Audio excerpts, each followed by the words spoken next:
తెలుగు కథలు యూట్యూబ్ ఛానల్కి స్వాగతం సుస్వాగతం. నమస్కారం. ఈరోజు చదవబోయే కథ కనువిప్పు. రచన వి శారద. ఇది విడుదల నీహారిక ఫౌండేషన్ సాహితీకరణం వారు నిర్వహించిన సంక్రాంతి జాతీయ స్థాయి కథల పోటీలో బహుమతి పొందిన కథ. కొడుకు క్యాంపుకి, కోడలు ఆఫీస్కి వెళ్ళిపోయారు. పిల్లలకు క్యారేజీలు కట్టి అంట్లు తోముకోవడానికి సిద్ధమైంది రంగమ్మ. రంగమ్మ ఆలోచిస్తోంది. ఒక్కడే కొడుకని వాణ్ణి గారాబంగా పెంచి పెద్ద చేస్తే పెళ్ళాం చేతిలో కీలుబొమ్మ అయిపోయాడు. కోడలి ప్రవర్తన భరించలేనిదిగా ఉంది. భర్త దగ్గర ఒక మాట, తన దగ్గర ఒక మాట మాట్లాడుతోంది కోడలు లలిత. తన మాట నిజం అనుకుంటున్నాడు కొడుకు. నిన్న రాత్రి జరిగిన సంఘటన గుర్తుకొస్తోంది రంగమ్మకి. కొడుకు రవి క్యాంపు నుండి రాత్రి వచ్చాడు. అంత క్రితమే కోడలు ఆఫీస్ నుంచి వచ్చింది. రోజు ఆఫీస్ నుంచి వచ్చేటప్పుడు తన తల్లి దగ్గరికి వెళ్ళి అక్కడ కూర్చుని వస్తుంది. కానీ ఈరోజు పిల్లలిద్దరికీ జ్వరంగా ఉండడంతో తల్లి కోసం పిల్లలు ఏడుస్తున్నారని తను ఫోన్ చేసి పెందలాడే రమ్మనమని చెప్పింది. అది తను చేసిన తప్పు. కానీ అప్పటికే తన పిల్లలకి బ్రెడ్ పెట్టి ట్యాబ్లెట్లు వేసి పడుకోబెట్టింది. దుమ్ములాడుతూ వచ్చింది లలిత.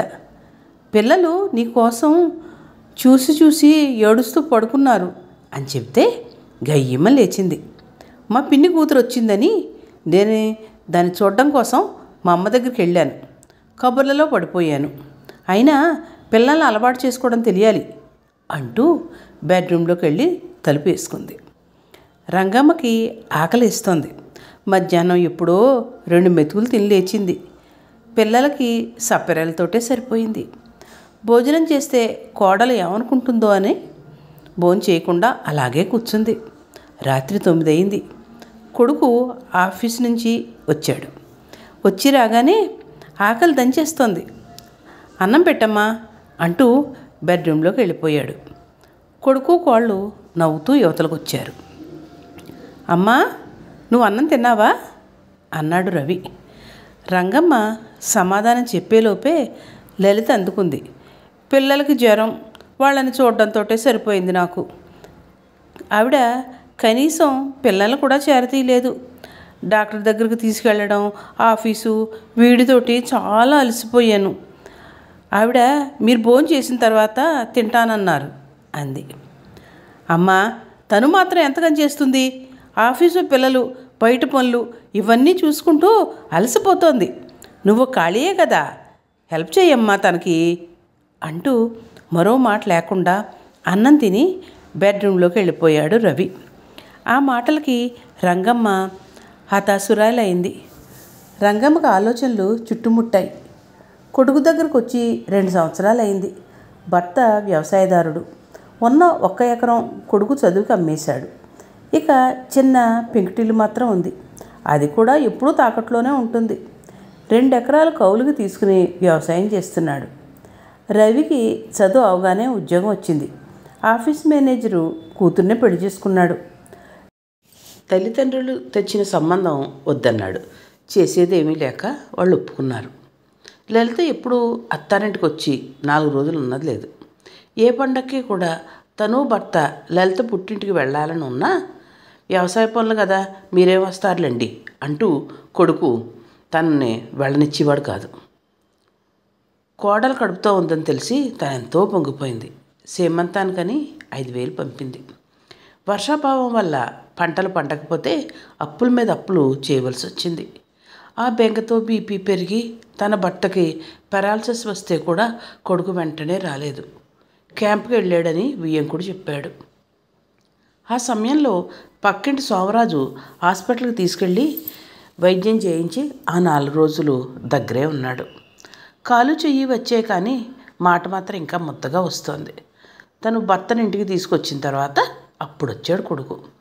అందరూ మీ అబ్బాయి వచ్చాడు కదా, అక్కడ మంచి వైద్యం దొరుకుతుంది, అక్కడికి వెళ్ళండి అని సలహా ఇచ్చారు. ఎక్కడైనా ఒకటే వైద్యం, ఇక్కడ మందులు బాగానే ఇస్తున్నారుగా, మళ్ళీ నాన్నని తీసుకెళ్ళడం కష్టం కదా అని 2 రోజులుండి వెళ్ళిపోయాడు. కొడుకు ప్రవర్తనతో బెంగ పెట్టుకుని 3 నెలలకే చనిపోయాడు. కొడుకు కోళ్ళు 12 రోజులు ఉన్నారు.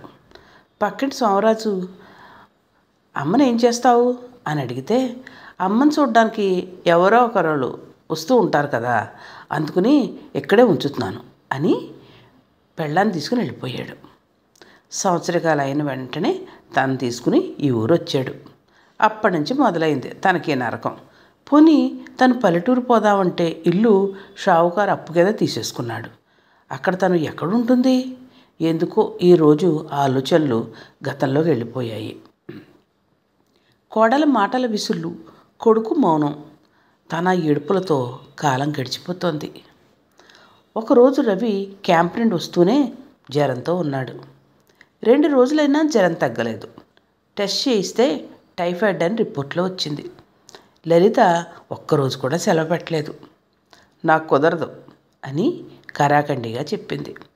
రవి మనసు చివుక్కుమంది. లలితకి ఏదైనా వస్తే తను ఎంత కంగారు పడిపోయేవాడు. డాక్టర్ దగ్గరికి తీసుకెళ్ళి జ్వరం తగ్గే వరకు తన దగ్గరే ఉండి ఎంతో ప్రేమగా చూసేవాడు.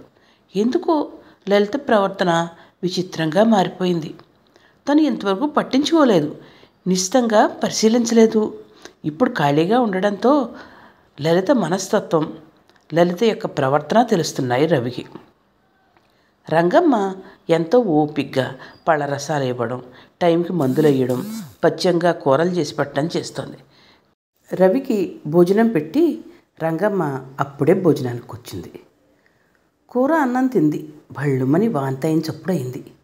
గబగబగా లేచి చేతులు కడుక్కొని కొడుకు గదిలోకి వెళ్తే గది అంతా వాంతి అయిపోయింది. రవి చొక్కా మీద మంచం మీద కూడా వాంతి పడిపోయింది. రంగమ్మ కంగారు పడిపోయింది. రవికి చొక్కా ఇప్పించి ఒళ్ళంతా వేడి నీళ్ళతో తుడిచి వేరే గదిలో పడుకోమని దుప్పటి మార్చి గదంతా శుభ్రం చేసేటప్పటికి గంట పట్టింది. గదంతా వాసన రాకుండా ఉండటానికి పెర్ఫ్యూమ్ అంతా చిమ్మింది. ఇదంతా చేసిన తర్వాత రంగమ్మకి అన్నం తినబుద్ధి కాలేదు. కంచంలో అన్నం డస్ట్బిన్లో వేసేసి టేబుల్ క్లీన్ చేసేసింది. రవి ఇదంతా చూశాడు. అమ్మా, నువ్వు అన్నం తినవా? అన్నం తినేదానివి నా గురించి లేచిపోయి అన్నం మానేస్తావా అన్నాడు బాధగా. పర్వాలేదురా, బాధపడకు, ఇక అన్నం తినలేను, మజ్జిగ తాగుతానులే అని.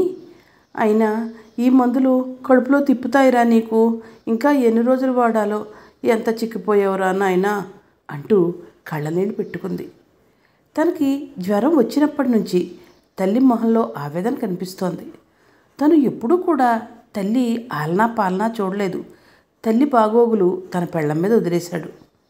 అది ఎంత స్వార్థపరురాలో ఇప్పుడిప్పుడే తెలుస్తోంది. ఇంత మంచి అమ్మన ఇన్ని రోజులు పట్టించుకోలేదు అనుకున్నాడు బాధగా. చీకటి పడే వేళకి లలిత ఆఫీసు నుంచి వచ్చింది. వచ్చి రాగానే గయ్యమని లేచింది. ఏమిటి వాసన కంపు కొడుతోంది? ఎలక చచ్చిన వాసనలా ఉంది. ఎక్కడైనా ఎలక చచ్చిందమ్మో చూడండి. అత్తగారి మీద రంకెలేసింది. అసలే లలిత మీద కోపంతో ఉన్న రవికి లలిత అరుపులకి చిర్రెత్తుకొచ్చింది. మా అమ్మ మీద ఎందుకు అరుస్తావు? నేనే వాంతి చేసుకున్నాను. మా అమ్మ అంతా క్లీన్ చేసి స్ప్రే చేసింది. నీకు అంత వాసన వస్తుందా? మొగుడికి జ్వరం వస్తే పెందరాళ్లే రావాలని తెలియదు కానీ మా అమ్మ మీద ఓ అరుస్తున్నావు. మా అమ్మ ఒక్కదాని మీద నన్ను వదిలేసావు. ఉద్యోగం అంటూ తిరుగుతున్నావు. వారం రోజుల నుంచి నేను ఇంట్లో ఉండి చూస్తున్నాను. పిల్లల పని, ఇంటి పని అంతా మా అమ్మ చూస్తుంటే మా అమ్మ మీద నేరాలు చెప్తావా? కబడ్దార్ అంటూ ఊగిపోయాడు. రంగమ్మ కంగారు పడిపోయింది. మళ్ళీ కొడుకు కోడలు ఏం దెబ్బలాడుకుంటారో, ఏం తిట్టుకుంటారోనని భయం వేసి, వద్దు నాయన, ఏం వనకు, నేను బయట వాళ్ళకి చేస్తున్నానా, మా ఇంట్లో వాళ్ళకేగా అని సర్ది చెప్పబోయింది. అమ్మా అంటూ ఒక్క అరుపు అరిచాడు. నువ్వు ఊరుకో, ఇన్ని రోజుల నుంచి నా కళ్ళు మూసుకుపోయాయి. ఈ జ్వరం కూడా ఒక విధంగా మంచి పనే చేసింది. పాలేమిటో నీళ్ళేమిటో తెలిసింది. నన్ను క్షమించమ్మా అంటూ తల్లి చేతులు పట్టుకున్నాడు. లలిత బిత్తరపోయింది. ఇక తన ఆటలు సాగమని తెలుసుకుని, నన్ను క్షమించండి అత్తయ్యో, ఇన్ని రోజులు మీరు నన్ను తల్లిలా చూసినా మీకు తగిన గౌరవం ఇవ్వలేకపోయాను అంటూ అత్తగారి కాళ్ళ మీద పడింది. నిండు మనసుతో ఇద్దరిని క్షమించి అక్కున చేర్చుకుంది రంగమ్మ. ఇంత తొందరగా లలిత మనసు మారుతుందని, కొడుక్కి కనువిప్పు అవుతుందని అనుకోలేదు రంగమ్మ. కథ సమాప్తం. ఈ కథ మీకు నచ్చినట్లయితే మరిన్ని కథల కోసం మా తెలుగు కథలు యూట్యూబ్ ఛానల్ని లైక్ చేయండి, కామెంట్ చేయండి, షేర్ చేయండి, సబ్స్క్రైబ్ చేయండి. ఉంటానండి.